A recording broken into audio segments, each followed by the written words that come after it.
been here for a year and a half. And that is kind of concept. Big Chill has been here for a year and a half. Man, I was started here at Whitewater right before COVID.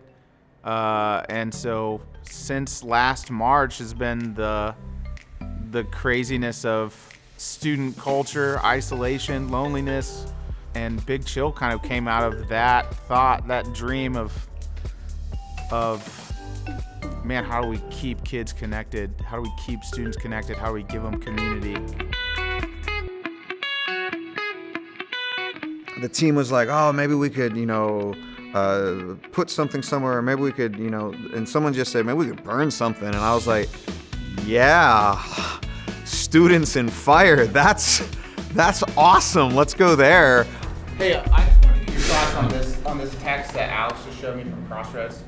She said a girl texted her. She said, hey, the friend I brought to church the past 2 nights said that the past 2 nights has changed his mind about everything. He said that on the paper on Saturday, he put non-believer, and he feels like when that was burned, it was burned out of him, and now he wants to be a Christian and follower of God. I went into Saturday night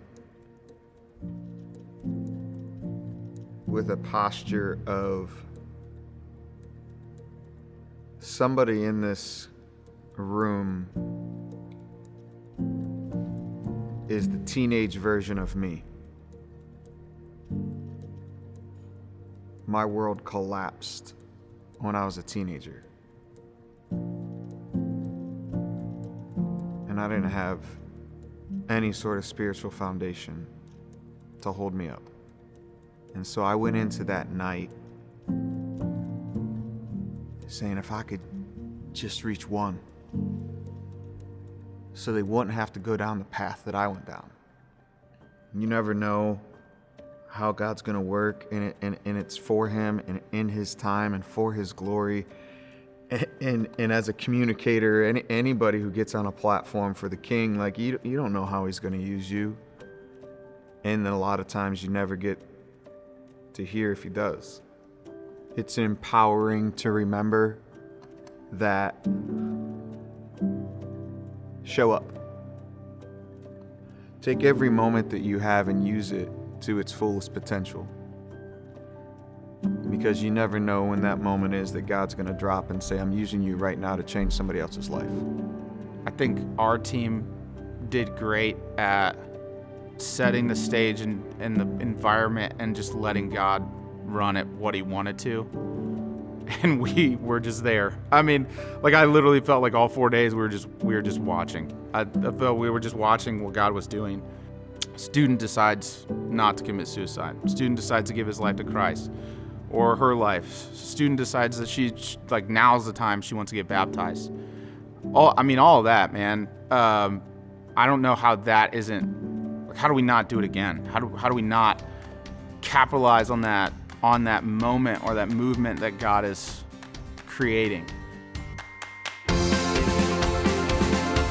Kind of our goal for Tribes was just to bring another aspect in to Whitewater Youth, to where students didn't feel so pressured to just bring their friends to normal church. It was kind of here, let's build this community, let's bring you in, and then after this we'll push you towards Sunday service. The way the students got involved, they were just so excited, and they would have fun during the games and all that, but at the end of Tribes, every single Sunday we would do the scoreboard and show them where they were, and just to watch the excitement from that was hilarious. It was so much fun. It was they kind of get to watch why they were doing it and kind of see their scores. This year has been insane, and we just needed to have a time where our students could focus on God and recommit their lives to what He's doing, where He's working.